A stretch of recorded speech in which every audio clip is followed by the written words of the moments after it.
Hey, everybody. This is Arnold Schmidt. I'm a professor of English at California State University Stanislaus here in Turlock, where I teach film and screenwriting and literature.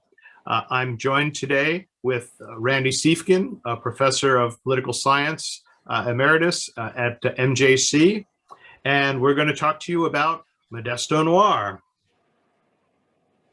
And this is Modesto Noir and Randy Seifkin and Arnold Schmidt. This is our first effort to put together a package of film noir that we've long discussed doing. So we hope you will enjoy it. We hope you will participate.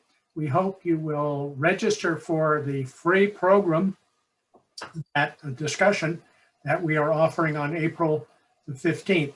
In order to participate in the discussion of both the film and the Prospect Theater's radio version of Postman Always Rings Twice, you will have to register on the State Theater's website, www.thestate.org. There is no charge involved for the discussion.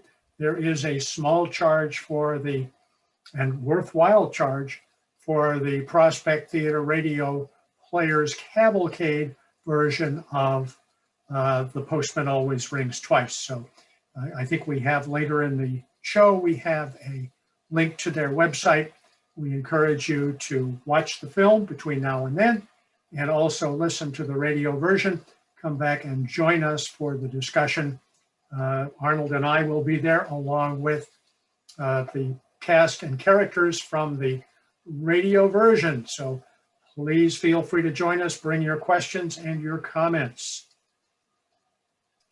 This is based on a James Cain novel written in the 1930s, famous for not only The Postman Always Rings Twice and its screen adaptation, but also Double Indemnity, which also went to the screen, and Mildred Pierce, which went to the screen in 1946, along with a number of other things. So Lana Turner is the femme fatale in this movie, although we might debate whether she's really a femme fatale, and John Garfield, the anti-hero of many films in the 1940s and early 1950s. And I am going to talk for a few minutes about the players. I'd like to say a few things about the film to begin with. However, if we go back to the players screen, I can tell you a bit about the poster. Can we go back, Arnold? There we go. So notice there's some irony in this poster. It says Lana Turner, John Garfield, and MGM Marvelous. This is not an MGM film. They didn't do thrillers. They didn't do crime films, but they wound up with the film rights to do this one.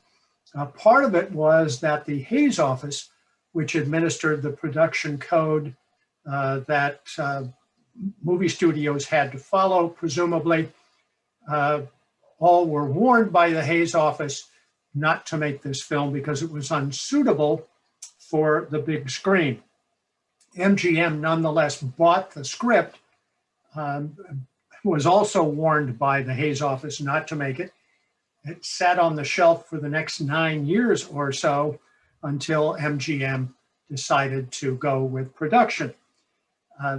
Interestingly enough, they got a letter from the Hays office advising them that there had to be a number of script changes to make this a satisfactory film. By the way, the filmmakers always considered these admonitions to be a challenge to them, and they always thought about ways to get around them. But among the things that the censor office suggested was they eliminate the overall, I'm reading from their advisory letter, the overall flavor of lust by cutting scenes of physical contact between Cora and Frank. Well, they missed a number of those, you will see. Dropping scenes indicated illicit sexual relations between them, adding a bathrobe to Frank's appearance in swim trunks in a bedroom scene, and eliminating the words ball bearings as Frank and Cora plot their first murder attempt. L.B. Mayer, who was the studio head, hated this film, even though it made $3.7 million for the studio. So a bit about the players themselves. Lana Turner, the femme fatale here, as Cora Smith. MGM was looking for a blonde bombshell actress to replace the blonde bombshell in their stable, who was Jean Harlow, who died several months earlier. Turner went on to have a rocky 17-year relationship with MGM and Mr. Mayer. They spent a good deal of time and effort keeping her and the studio out of the front pages, mostly unsuccessfully. And finally, her contract with MGM was terminated. Interesting to note that the only Oscar nomination she received was for Best Actress in the 1950s film Peyton Place. One critic described her as a star, but not really an actress. And because of that, much of her filmography is forgettable. Kane praised her performance in this film as even finer than I expected. And I think this is an illustration, the picture here is an illustration of, I think, the greatest movie entry in film history. Watch for the interaction between Lana Turner and James Garfield when she drops her lipstick, which Garfield obediently returns, and she, I think both egg one another on, but she is nonchalant about it and says thanks. Note in this film, Lana Turner's costume changes. In most of the scenes in this film, she wears white. There are a few scenes in which she wears black. James Garfield as Frank Chambers, borrowed from Warner Brothers because MGM didn't have those types of actors in their stable. At Warner Brothers, he excelled in roles playing the rebel as a hero. Films like They Made Me a Criminal, which was kind of his breakout role, The Pride of the Marines, Gentleman's Agreement, and he ran All the Way Home. And he kind of established a reputation as a pioneer for such later actors as James Dean and Marlon Brando. He was nominated twice for Oscars, but did not win either of those statues. You can sense throughout this film the sexual tension between Garfield and Turner. The first day on the set did not go well. It was rather tumultuous, and there were some exchanges of a sexual nature. But it's rumored that Garfield and Turner went on to become romantically involved, including a brief tryst on the beach. Unfortunately, Garfield's career was cut short by a heart attack at the age of 39, and his daughter attributed his premature death to his blacklisting because he refused to name names at hearings of the House Un-American Activities Committee in the 1930s. The next actor is Cecil Kellaway, Cora's husband, Nick Smith. Interesting sidelight there. They changed his name in the novel, and in the subsequent remake of this film in the early 1980s, his real name was Nick, I've forgotten. Is it Papadopoulos? Papadakis, yes, thank you.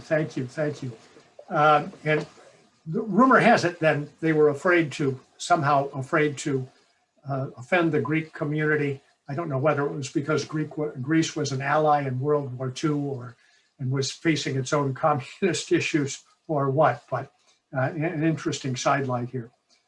career, distinguished career, more than 100 films and TV credits, and Best Supporting Actor nomination for Guess Who's Coming to Dinner, which I had no idea he was even in. I only remember him from The Beast from 20,000 Fathoms, about 1954. Let me jump in here for a sec. One of the things that's real, I think, is really interesting about this issue of him and his Greek heritage in the novel. In the novel itself, race plays a really big part. Certainly in the beginning, the first couple of pages, when the John Garfield character walks in and sees Lana Turner, he says something about the food, and he says, "You people make really good enchiladas." And she gets really upset that he thinks she's Mexican. And she goes on and on about how she's white.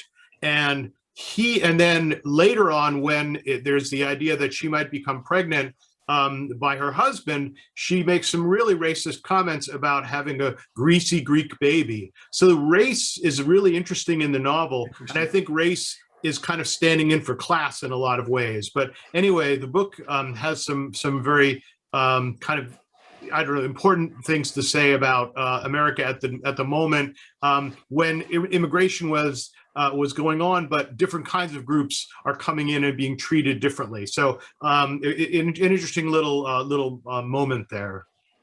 One reviewer says that Kellaway really wasn't a Kane type of character. He was a bit too cozy and clean to qualify in that department. So, and a bit flamboyant in interpreting Nick. So, sidelight. And finally, the two antagonists here at the end, Hume Cronin as the rather slippery attorney, Arthur Keats, who assures everyone that he has everything taken care of. You may remember him from extensive appearances in film and on television, and frequently paired with his longtime wife, Jessica Tandy. One critic described his character as sharp and sleazy. And finally, the district attorney, the ever suspicious district attorney, Leon Ames. I wonder why he kept calling Garfield Laddie. Does he do that in the book? Do you recall? You know, I don't. It's possible. I don't recall. But he is really sleazy, and I think, you know, this gives us that kind of central theme that the two people who are supposed to represent justice really don't, and have a bet on the outcome of the case.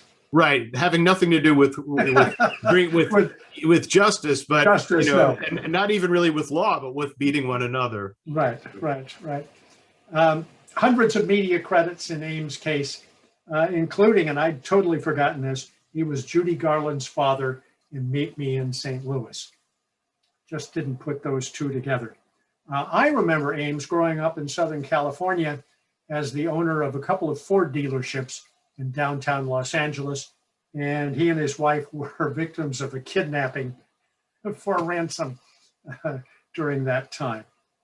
But I think part of one of the most interesting features of this film is the byplay between Sackett and Cronin in the courtroom. It's, I think, a wonderful example of the dialogue from this type of film. Yeah, it is some great courtroom scenes there. So as we go forward, we're looking at a series of these films and radio plays, and they're all, you know, generally grouped under this idea of film noir. So what are we talking about when we're talking about film noir? The term comes to us from the French, meaning just black film or dark film. And the idea here is that during the Second World War, American films were not seen in occupied France, obviously. And when they did come in after the war, they came in a group.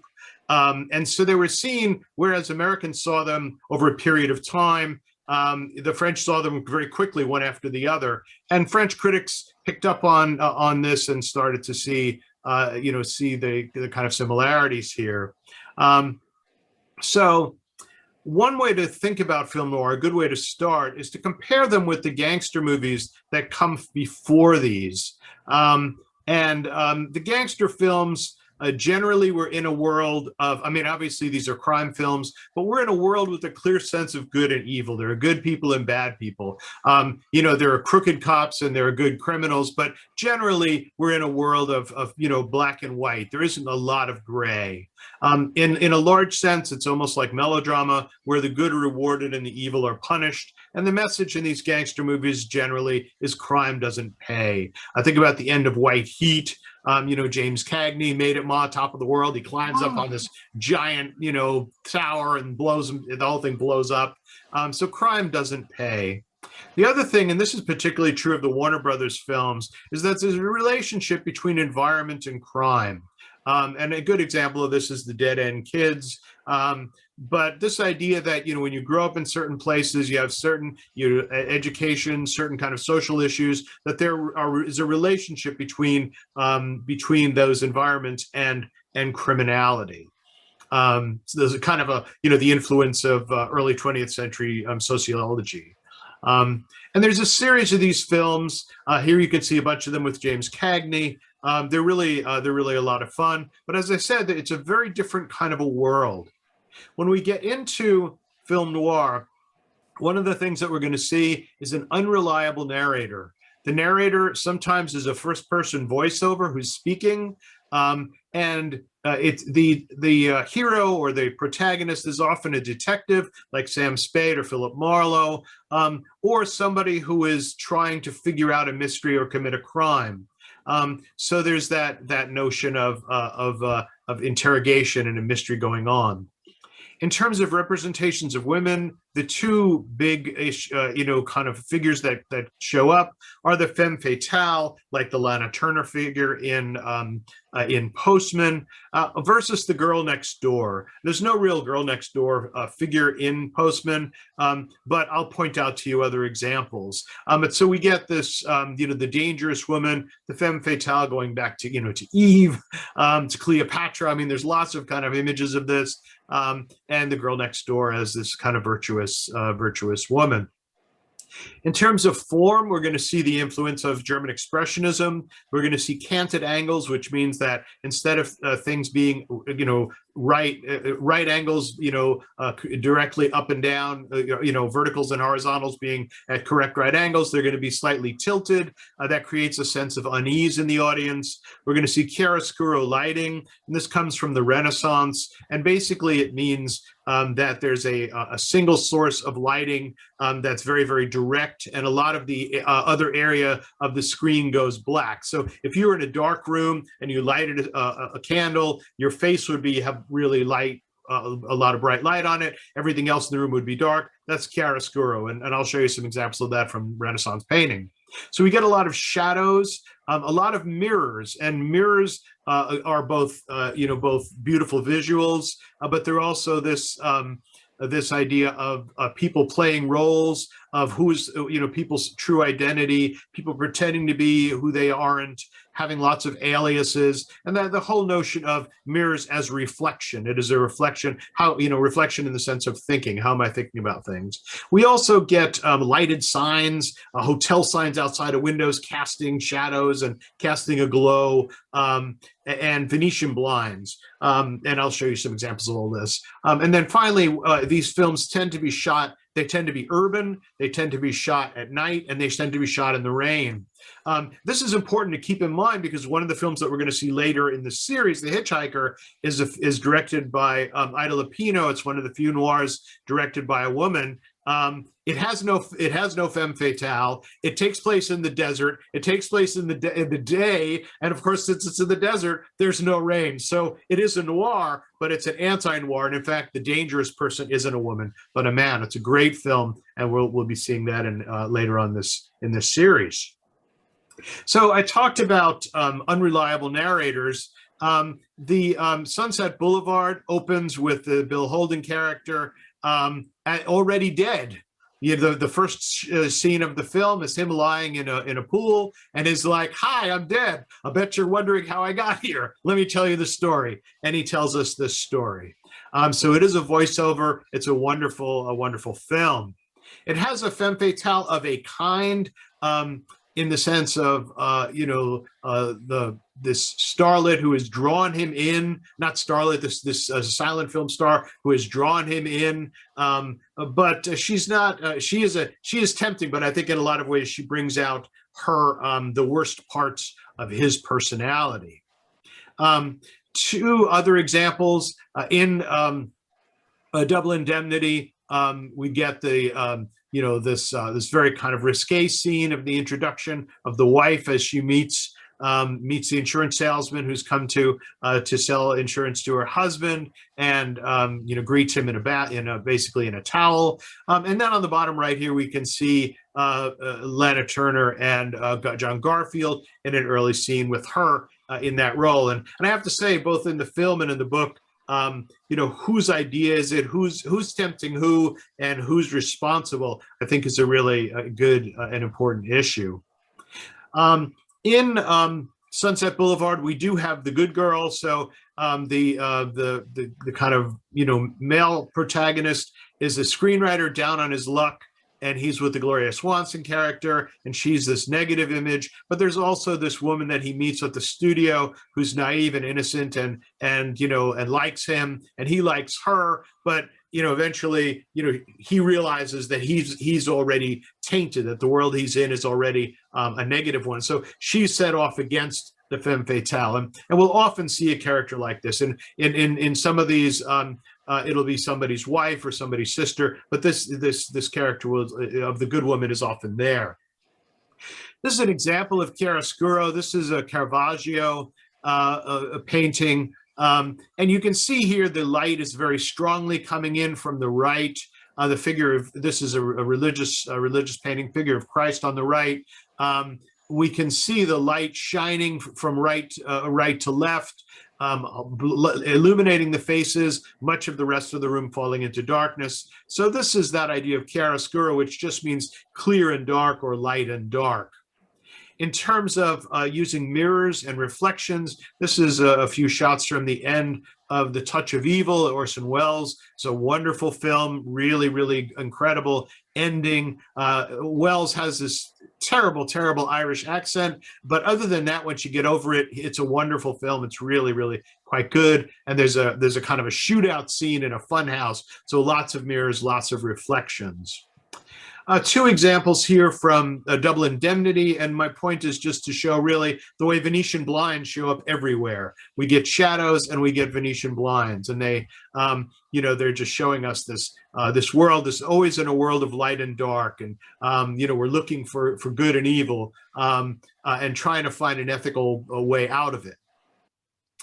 So thematically, film noir again differs from gangster movies in that we're in a relativistic universe. We're in a world of existential ethics that are not made by the world itself, but by the characters. And this is an important idea. It's one that the French picked up on in French existentialists. There's a lot of kind of criticism of film noir going in this direction. In a gangster movie, there's good guys and bad guys. We can like them or not like them. We can approve and agree or disagree. But basically, there's an outside world that says, this is right and this is wrong.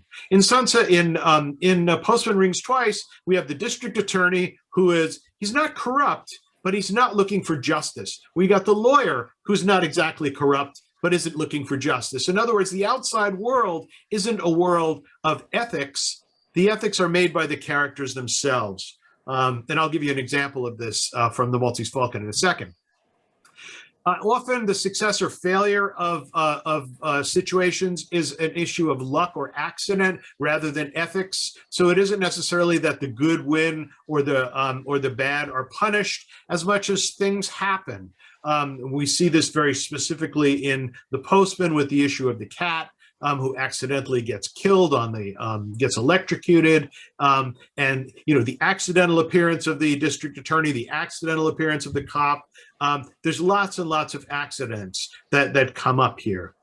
In general, these films are contemporary. So in other words, a 1940s film set in the 1940s, they're not period films. And they're dealing with the underworld or the demi-monde in a lot of ways. But they're also, I think, about the middle class and the dangers of the middle class. And by dangers, what I mean is that, somebody who's come from the working class and has suddenly arrived as middle class is like, oh my God, I don't want to fall back.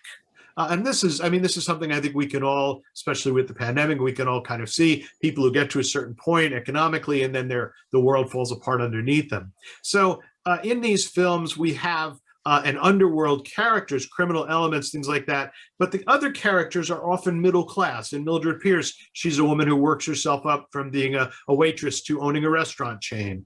Although the novel doesn't have a murder in it, so it's kind of interesting. It's more like about her.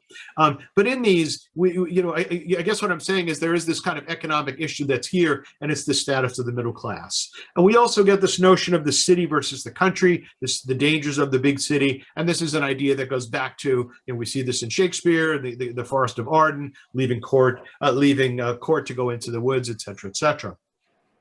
The idea of relativistic ethics, a good example of this is the end of the Maltese Falcon. The Humphrey Bogart character has, he's fallen in love with the woman who has killed his partner. And he doesn't trust her, but I think he does genuinely love her. And I think she genuinely loves him as much as they are capable of loving. In other words, all the way through here, they're playing things. I think this is a moment when they're probably actually pretty real. But he says, I love you, and I have to send you over, and you're going to pay for killing my partner. And she says, it isn't that you really like your partner. And he says, no, it's that you have to have a code of ethics. And it isn't that it's the law. It isn't that it's a sin. It isn't even that it's a crime. It's that he has a personal code. His personal code is, a man takes care of his partner. And then that's it. So this idea of having a personal code, and again, you can see Camus picks up on this in The Stranger. There's a lot of really interesting things that you can kind of think about with this. So the notion of the femme fatale obviously puts the spotlight in noir on women. And the early 20th century is this period from a male point of view, from the point of view of patriarchy, a lot of kind of anxieties about women. In the 1920s, American women get the right to vote. In the early 20th century, divorce becomes easier to get, and Nevada becomes the divorce capital of the world, and has a 6-week residency, which means that you can live there for a few weeks and get a divorce. And in 1942, the Supreme Court ruled that all states must recognize those divorces. So the sexuality of women, the inability of men to control them, those kinds of things are coming. The law is changing and affecting that, both by giving women the right to vote and making divorce easier.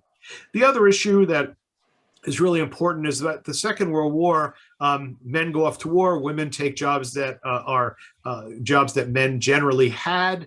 They're earning their own money, they're gaining their own independence, having personal freedom. And so when the men come home, women are supposed to leave those jobs and go back. Some do, of course, but many do not. And there's this anxiety about women, and they're, in a certain sense, masculine women taking on the role that patriarchy has given to men. So all of these things, I think, inform, again, when we're looking at that femme fatale figure as a as a cultural icon in a certain way. And we have some images of here, women working in defense plants, the image of Rosie the Riveter from Norman Rockwell. So in addition to noir, one of the things that comes up is neo-noir, and there's lots and lots of these. There's noir elements that show up in other kinds of films like noir comedies and things like that. But famously taking noir into the sci-fi, Blade Runner, Ridley Scott, and Chinatown, really doing the gumshoe, the detective, Jack Nicholson as the detective, and both neo-noir. So later than the 1950s, that would be considered the classic period of noir, the period of classic noirs, but certainly incorporating and using all of those noir tropes and noir elements. So much to think about and much to watch for.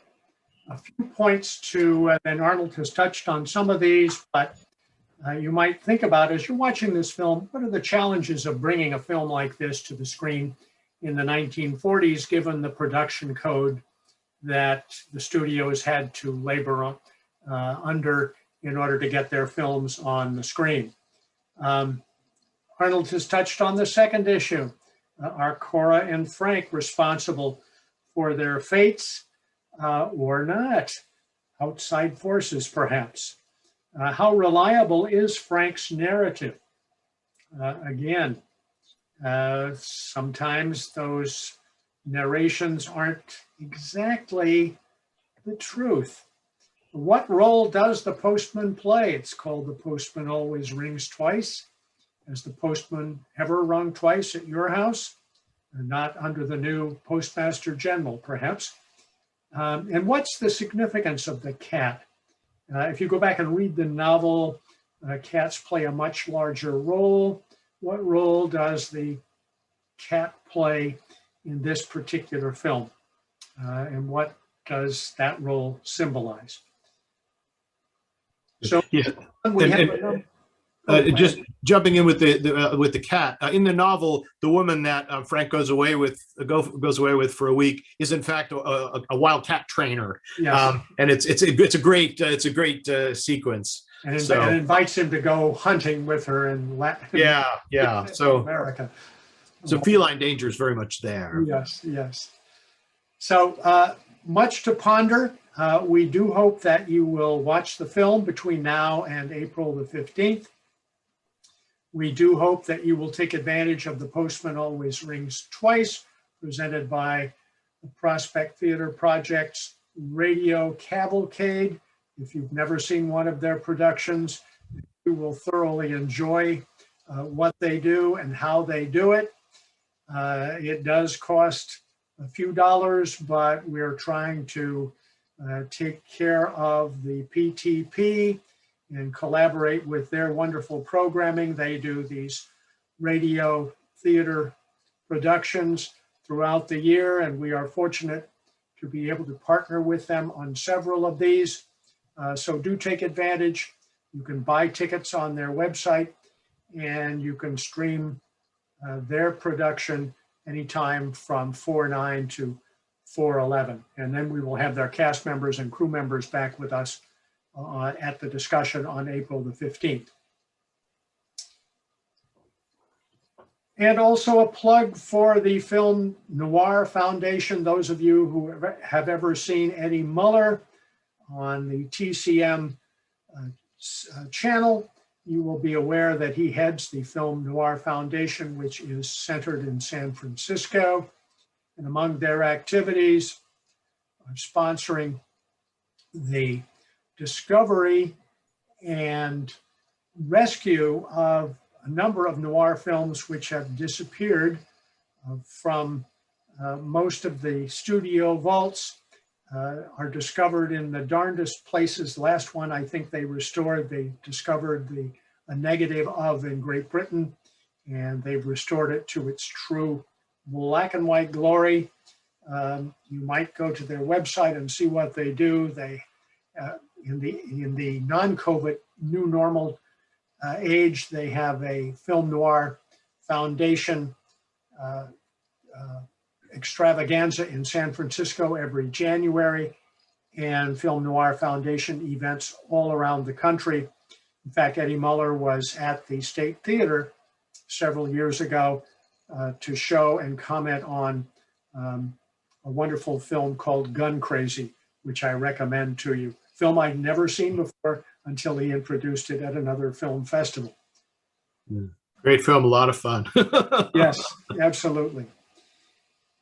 So again, join the cast and the crew from the Prospect and from the State Theater as we discuss The Postman, both the radio production and the film and the novel. If you have time, read the novel between now and then. It is a call-in opportunity. In order to participate, there's no charge, but in order to participate, you do have to register for the discussion program, go to the state's website. It will take you through the process and send you the secret code just immediately prior to the discussion. Discussion goes about 45 minutes to an hour, and we'd love to hear from those of you who are film fans to ask questions about this specific film and about film noir in general. So that is, I think, plug for what we have coming up. Next month is The Hitchhiker, an opportunity for us to partner with the Gallo Center, which presented a play called The Hitchhiker, which has little or no resemblance to the film that we're going to show, but we thought it would be a wonderful opportunity to compare and contrast the two approaches to the topic.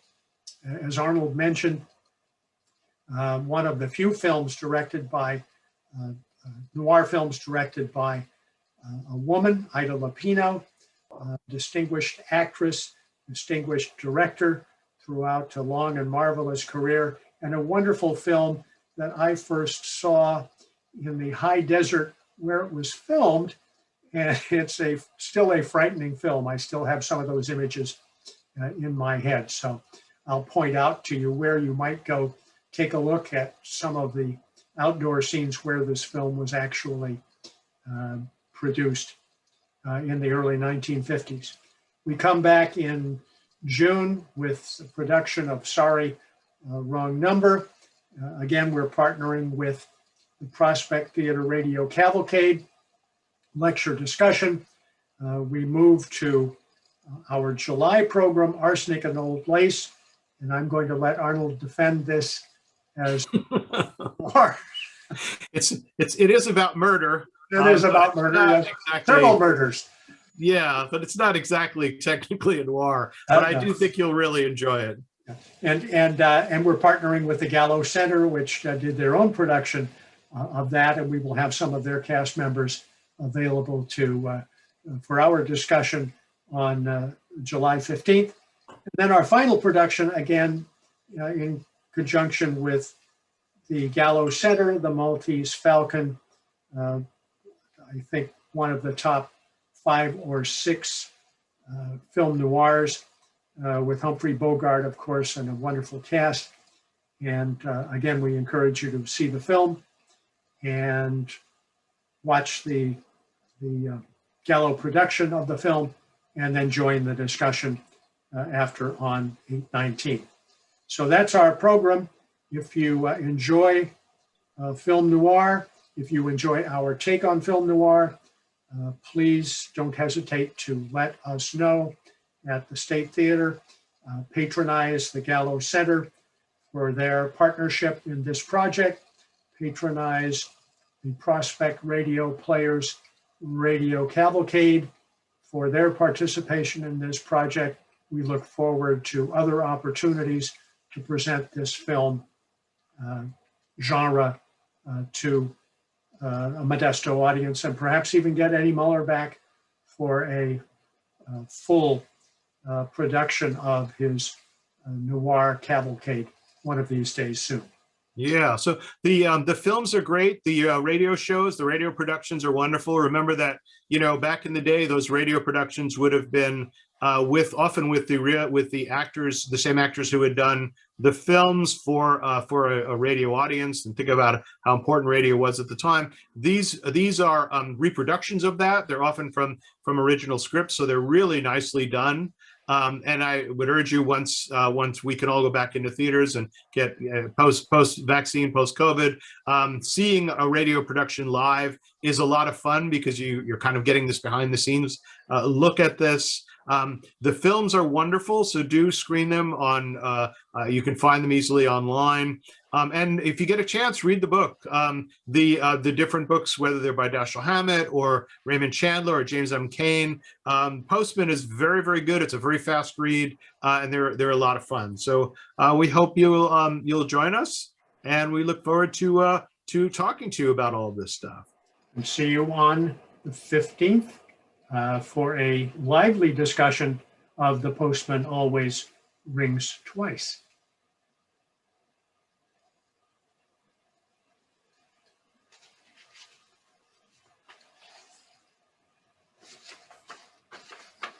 Oh, it's always Okay. tougher than I think it's going to be.